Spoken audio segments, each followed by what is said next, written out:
Assalamualaikum warahmatullahi wabarakatuh. Halo teman-teman, di video kali ini coba kita bahas ya sisi gelap dunia investasi saham.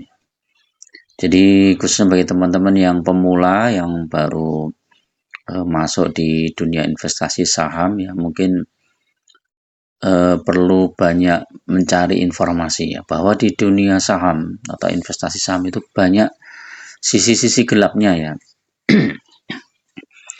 Dalam artian sisi gelap itu adalah sesuatu yang harus kita perhatikan teman-teman. Nah, nanti kalau kita sudah tahu sisi-sisi gelap dari sebuah investasi saham, maka kita akan berusaha menghindarinya. Ya, seperti kita jalan ya. Ketika ada kerikil, ketika ada duri, ya kita hindari. Dan karena kalau enggak, ya kita sendiri yang akan rugi. Bahkan di beberapa YouTube itu ada yang bahas bahwa dunia saham itu keras ya, bahkan lebih keras dari kota metropolitan atau dunia saham itu seperti hutan rimba ya, yang banyak sekali pemangsa yang siap menerkam kalian dan membuat kalian itu habis nggak tersisa ya. Nah, sisi-sisi gelap itu apa aja ya teman-teman? Nah, nanti kita bahas ya. Biasanya seorang pemula ya, kalau kita investasi ya, investasi apa aja lah ya, nggak hanya saham. Itu yang selalu dilihat itu adalah potensi cuannya ya. Wah, nanti saya investasi di sini setiap bulan dapat 1% atau setiap bulan dapat 2%, nanti setahun dapat 24%. Wah, pokoknya yang enak-enak, yang manis-manis. Tapi mereka kurang mempertimbangkan yang pahit-pahit ya. Jadi misalnya, wah nanti kalau rugi gimana? Kalau misalnya nilai investasi kita tiba-tiba hilang gimana? Kalau tiba-tiba berkurang 20% gimana? Nah, dalam mempertimbangkan investasi ya, kita harus selalu mempertimbangkan dua hal tersebut ya. Antara potensi profitnya atau potensi cuannya dengan potensi kerugiannya. Jangan hanya satu sisi saja. Nah, dalam dunia saham itu juga seperti itu teman-teman. Banyak sekali jebakan-jebakan, banyak sekali sisi gelapnya. Kalau bahkan kalau teman-teman bahas satu hal aja lah, misalnya tentang saham gorengan lah, maka teman-teman akan menemukan banyak hal yang membuat kita itu ya geleng-geleng kepala sendiri ya. Masa di dalam dunia investasi yang serba modern, serba bagus ya, canggih, ternyata masih ada lah orang-orang yang memanfaatkan kerugian investor retail terutama untuk menikmati kekayaannya sendiri.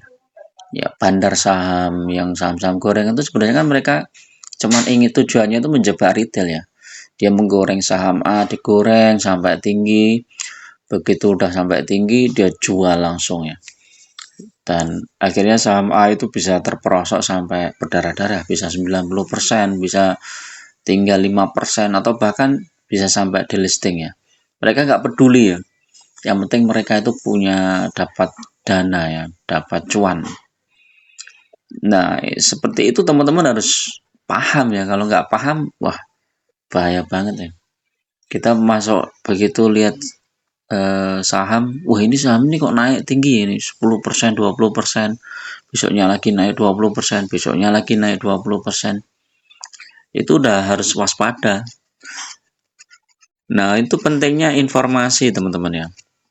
Jadi dalam membeli sebuah saham kita itu tidak hanya melihat naik turunnya harga saham, tapi juga melihat fundamental saham tersebut ya. Misalnya pendapatannya itu bagaimana, terus bisnisnya ke depannya itu seperti apa, labanya naik atau turun. Jadi pemegangnya siapa, pengendalinya siapa, manajemennya bagaimana, itu kita harus tahu. Nah, kalau kita udah paham dengan manajemennya, dengan bisnisnya, ya baru kita masuk. Jadi nggak sekedar masuk kemudian nanti naik jual turun cut loss itu akan habis. Jadi resiko kerugian itu harus kita tahu ya. Kemudian yang kedua adalah selain jebakan saham gorengan, ada juga ini teman-teman margin ya. Hati-hati dengan pakai margin. Mungkin bagi teman-teman yang belum tahu ya margin itu apa, margin itu adalah dana talangan yang diberikan oleh pihak sekuritas dengan jaminan saham kita ya. Jadi misalnya kita punya portofolio di sekuritas itu misalnya 100 juta ya. Itu marginnya bisa tergantung sekuritasnya ya. Bisa sampai mungkin 150 juta atau 120 juta atau bahkan sampai 200 juta itu bisa. Nah, dengan margin seperti itu diharapkan kita akan ini teman-teman terpacu untuk membeli saham yang harganya murah ya, dan diharapkan dengan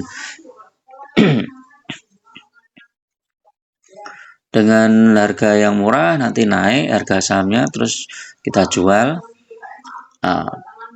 baru nanti kita dapat cuan ya dari situ ya. Nah itu kalau naik, kalau turun ya akhirnya rugi kita. Nah kebanyakan orang-orang yang main margin itu kan kebanyakan malah loss ya, turun ya harga sahamnya.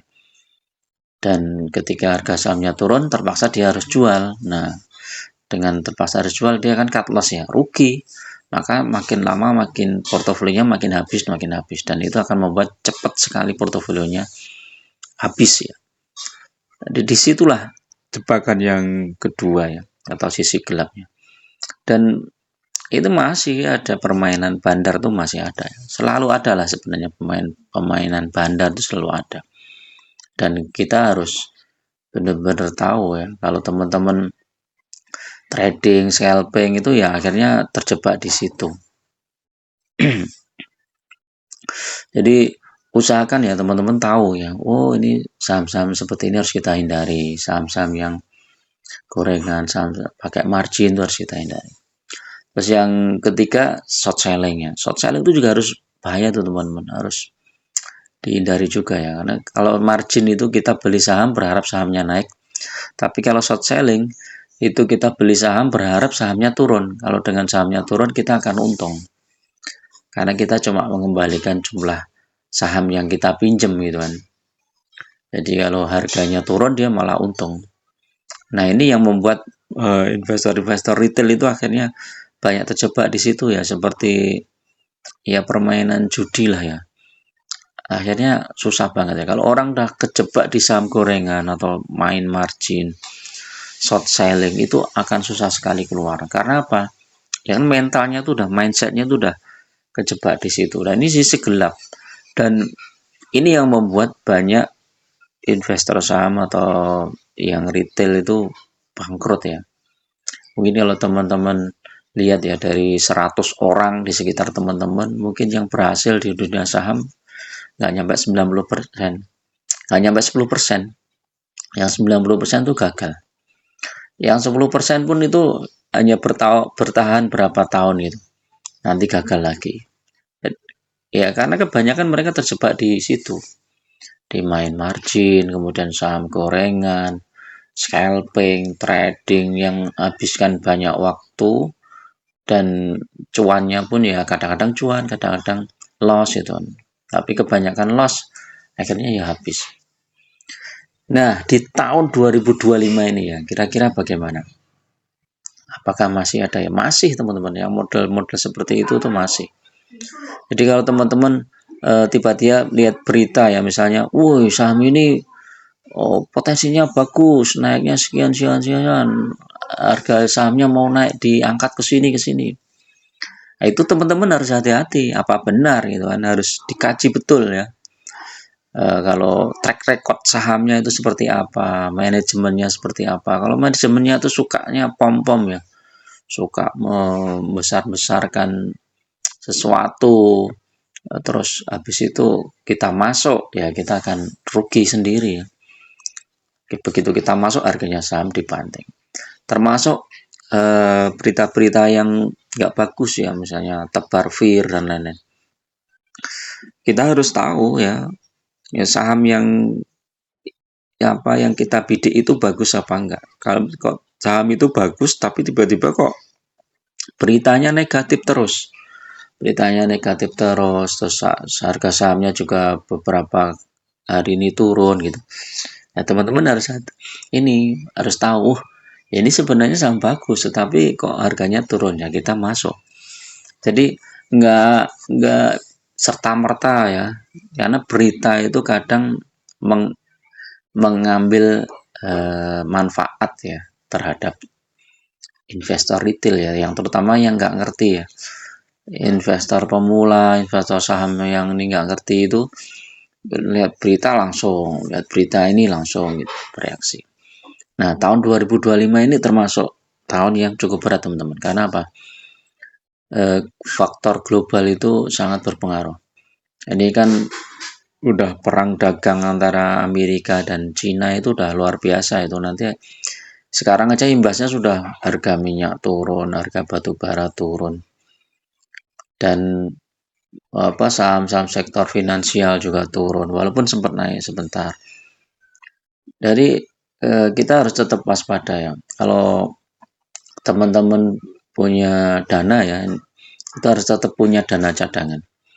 Paling tidak di beberapa portofolio ya, jangan hanya saham saja ya. Misalnya ada yang di emas, kemudian ada yang di obligasi juga nggak masalah ya. Obligasi itu sekarang udah lumayan. Kalau nggak salah obligasi itu ada yang menawarkan di atas 6% ya, apa 7% juga ada kalau nggak salah. Silakan, itu perlu dicermati juga. Karena dengan membagi beberapa portofolio, itu risiko kita itu akan mengecil teman-teman. Sebagai contoh misalnya ketika krisis, itu harga saham jatuh, tapi harga emas naik teman-teman.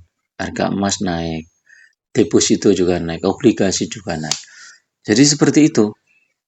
Jadi siklusnya itu harus kita perhatikan. Nah, kalau teman-teman lebih disiplin dalam menjaga nilai portofolionya, itu lebih bagus lagi. Oke ya, itu dulu teman-teman untuk review pagi ini. Mudah-mudahan bermanfaat. Tetap gunakan data dan fakta dalam berinvestasi dan jangan terjebak di saham-saham gorengan. Terima kasih bagi teman-teman yang mau gabung di grup, silakan ya klik gabung. Biayanya murah aja. Nanti teman-teman bisa request saham, bisa juga bedah portofolio. Terima kasih. Assalamualaikum warahmatullahi wabarakatuh.